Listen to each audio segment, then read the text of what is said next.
going to talk to you guys about trend tracking in the beauty industry.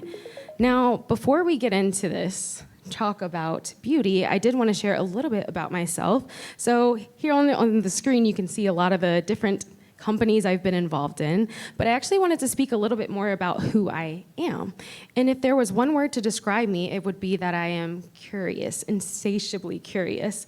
My favorite thing is sitting in front of a set of data and understanding where the market is shifting, what are the trends, who's winning, who's losing, and identifying white space market that you can capitalize on and leveraging that for strategic initiatives. That's what I'm passionate about. What I'm also passionate about is the consumer goods industry.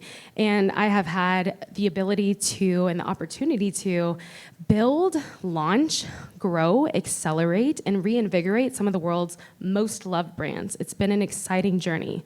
What I'm also especially passionate about in the beauty is the beauty industry, particularly, and that's what I'm going to be talking about today. So first, we're going to start off with a look back, a retrospective, if you will, on the last 20 years in the beauty industry. And then we're going to move towards understanding what are the signals and the catalysts in the industry that we can see and identify emerging trends and future trends. And then we'll get into what's going to be in the future and who and what is up next. So we're going to start back in the early 2000s. And during this time, we see that YouTube launches. We also see that Ulta goes public. What we see with the launch of YouTube is this community of beauty creators emerges. And we now today know these as beauty influencers, but that wasn't what they were called back then. And with these beauty influencers, they have these followings, and they are really influencing people on what to buy, where to buy it. And what we see is this demystification of the beauty industry, where people now no longer have to go to the local department store to understand, how do I apply my makeup? What makeup should I be buying? And this democratizes the beauty industry in a way that we've never seen it be democratized before. And that really propels us into what I like to call the color cosmetics boom. And we see this proliferation of all of these brands through D2C because we see this emergence of more social media channels like Instagram that launches, and that enables more beauty creators, content creators to emerge, and also allows brands an opportunity to interact with consumers in a very different way than we've seen before. And so what we see is this hyper consumption with consumers because they're being influenced to buy more products, and they're being introduced to new beauty brands that aren't just your MAC or your Estee Lauder cosmetics. And this is a really exciting time for beauty, and we see a lot of activity with M&A and IPOs from founder-led brands. We know with any bubble, it has to burst, right? So we see this, what I like to call a color cosmetics whiplash.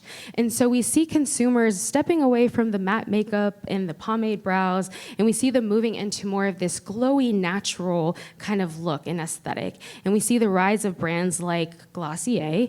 And at the same time, we also see brands that are focused on hair repair, like Olaplex winning, because people are no longer just needing to do these ash blonde looks that require a heavy load of bleach in their hair. They need to actually repair their hair now. And so that was another part of this whiplash. And this whiplash really fertilizes the ground for the growth of skincare to emerge. So as I said, people are focused on more glowy looks, and now they're focused on their actual skin as they're wearing less makeup. With this emergence of skincare, we also see this accelerated and catalyzed by the pandemic. And I know we were all affected by the pandemic, so you know what I'm talking about. If you didn't have a ton of skincare products in your Amazon basket, I don't know if you were a part of the pandemic. So we see that catalyze, and then we see this trend of skinification of body care and hair care in tandem with this growth of skincare. And this is also perpetuated by the rise of adoption of TikTok, which I think we are all very familiar with now. And with that rise of TikTok, we also see these new beauty content creators emerge. They're not just your typical beauty influencers anymore. Now you're looking at physicians, you're looking at dermatologists, you're looking at people who really understand the science behind skincare or hair care. And these are the new influencers that are pushing consumers to look at what scientifically proven results can I look to in my cosmetics products or my skincare products or my body care products. And that leads us more so to today, where we see this growth in scientifically proven results needed for brands to succeed. And we also see this growth of wellness and beauty, where it sort of starts to converge. And that's a particular area that I get really excited about. But before we get to that, I just want to talk through some of the signals and catalysts that we can see and learn from looking back at this timeline. And what we really can learn here is that these key signals and catalysts that we're going to look at on the next page can help us identify what trends are emerging that really have lasting power, and then what trends can we forecast and look to in the future. And here we have some signals and catalysts, some of the ones that I personally have identified by looking back at the industry over the last 20 years. And the first would be excess IPO and M&A activity. When we see this, I don't think this is a surprise to anyone in this audience. This means that the category is oversaturated. It's time to move on. Purchasers are looking for new, or investors are looking for new options in the market where we're actually going to see growth. We've kind of expired the opportunity. And then we can also look to category oversaturation. What categories have too many new founders? That's what we're currently seeing today with skincare, as that kind of sunsets a little bit. And then we can also look to new media and marketplaces. I think this plays a huge role in the beauty industry. When we see things like TikTok or YouTube emerge, it creates these new communities and new ways for consumers and brands to engage with each other. And then we can also see that there are some catalysts in what we look at are sociocultural and economic shifts. Right now, we're seeing the bifurcation of classes, which means a lot more people are purchasing at either the mass or the prestige level.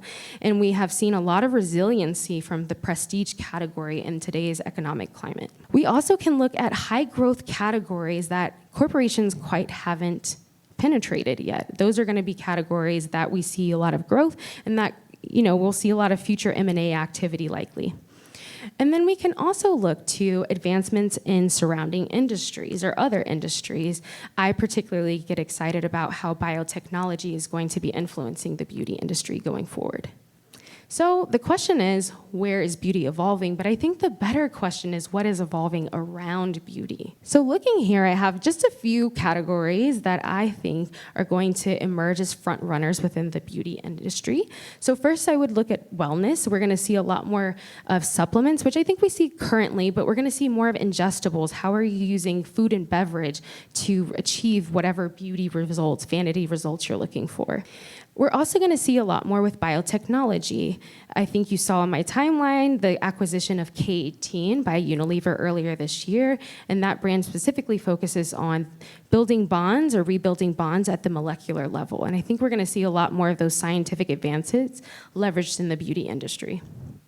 And then next, we have R&D, which I think really goes hand in hand with the advancements in science and biotechnology. I think we'll see a lot more specialty labs, whether it's focused on specific sciences or also focused on specific types of consumers, especially as we look to a more diverse world. Next, we can also see that we'll have a lot more research as companies want to close the women's health research gap. We'll see a lot more of R&D focused on women's health and wellness. And then when we look to AI, which I know everyone gets very excited about these days, we can look at hyper-personalization. And I don't think this just applies to the beauty industry. I think this applies to the consumer goods industry as a whole. And I think this will really compel consumers to purchase more. And then last, we can look at marketplaces. One thing that I really find exciting is the development and evolution of omni-channel, where consumers are purchasing both in stores and online. What we're seeing as of late is that consumers are pulling away from D2C and they're moving back to brick and mortar stores. What I think we're going to see is more augmented reality being used in these stores and also online. So I'm really excited about all of these trends.